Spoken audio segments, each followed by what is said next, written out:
Hi friends, welcome. Minions and monsters இப்போ தேட்டர்ஸில் Tamil டப்பிங்கில் release ஆகி ஓடிட்டு இருக்க ஹாலிவுட் அனிமேஷன் படம். ஆக்சுவலாக டெஸ்பிகபிள் மீ அந்த படத்தில் தான் ஃபர்ஸ்ட் டைம் மினியான்ஸ் கேரக்டர்ஸ் வந்துச்சு.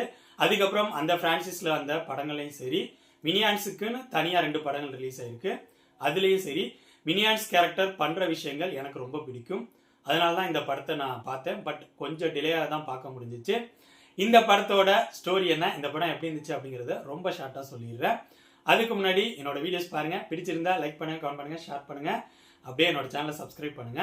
இந்த படத்தோட ஸ்டோரி என்னன்னா, ஹாலிவுட் சினிமாவோட முக்கியமான விஷயங்கள்லாம் வச்சு ஒரு மியூசியம் இருக்கு. அந்த மியூசியம்குள்ள ஒரு குரூப் ஆஃப் பீப்புள் போறாங்க. அவங்க அந்த மியூசியத்தில் ஜேம்ஸ் ஹென்றி அப்படின்னு வைக்கப்பட்டிருக்க 2 மினியான்ஸோட சிலைகளை பார்க்குறாங்க. அந்த சிலைகளை பார்த்துட்டு ஜேம்ஸ் ஹென்றி இவங்க 2 பேர் யார் அப்படிங்கிற மாதிரி கேட்குறாங்க. ஸோ அங்கே கைட் மாதிரி வந்தவங்க ஃப்ளாஷ்பேக் சொல்ல ஆரம்பிக்கிறாங்க. இதுக்கப்புறம் படத்தில் நடக்கிற சம்பவங்கள் என்னென்ன, ஹாலிவுட் சினிமாவோட மியூசியமில் வைக்கிற லெவலுக்கு இந்த ஜேம்ஸ் ஹென்றி இந்த 2 மினியான்ஸும் என்ன பண்ணுச்சுங்க அப்படிங்கிறதுக்கு ஆன்சர் சொல்கிற படம் தான் மினியான்ஸ் அண்ட் மான்ஸ்டர்ஸ். இந்த படத்தை பற்றி சொல்லணும்னா, இந்த படத்தோட மிகப்பெரிய பலம் இந்த படத்தோட ஸ்க்ரீன் பிளேல மினியான்ஸ் கேரக்டர் பண்ணுற சேட்டைகள் தான்.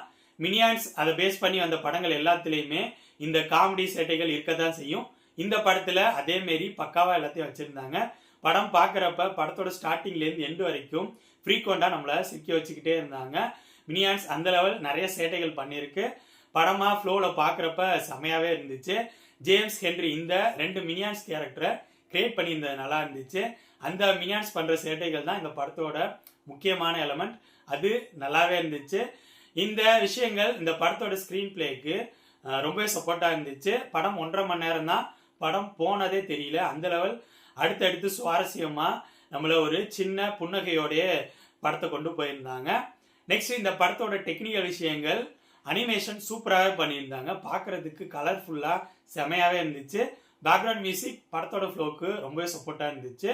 இந்த படத்தில் பிரச்சனைகள் அப்படிங்கிற மாரி எனக்கு எதுவும் பெருசாக தெரியல. ஒரே ஒரு விஷயம் தான், இந்த படத்தோட கிளைமேக்ஸ் சின்ன பிள்ளைங்களுக்கு ஏற்ற மாரி முடிச்சுட்டாங்களோ, இன்னும் கொஞ்சம் பெட்டராக பெருசாக யோசிச்சிருக்கலாமோ அப்படிங்கிற மாதிரி தோணுச்சு.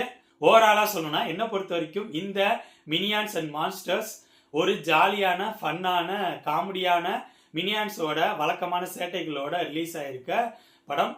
இந்த படம் உங்களுக்கு மினியான்ஸ் ஃப்ரான்சைஸில் ரிலீஸ் ஆன படங்கள்லாம் பிடிக்குன்னா நீங்கள் கண்டிப்பாக பார்க்கலாம். நீங்கள் மினியான்ஸ் ஃபேனாக இருந்தீங்கன்னா இந்த படம் உங்களுக்கு ஒரு ட்ரீட்னே நான் சொல்லுவேன். அந்த லெவலுக்கு ஜாலியாக ஃபன்ஃபில்லாக படத்தை கொண்டு போயிருந்தாங்க. இந்த படம் சின்ன பசங்கள்லேருந்து பெரியவங்க வரைக்கும் போய் பார்த்து என்ஜாய் பண்ணக்கூடிய படம். ஸோ இந்த படம் இப்போ தேட்டர்ஸில் ரிலீஸ் ஆகி ஓடிட்டு இருக்கு. என்னோட ரிவ்யூ பேஸ் பண்ணி முடிவு பண்ணிக்கோங்க, இந்த படத்தை பார்க்கலாமா வேணாமான்னு. மினியான்ஸ் அண்ட் மான்ஸ்டர்ஸ் படத்தை பற்றி என்னோட ஒப்பீனியன் இது.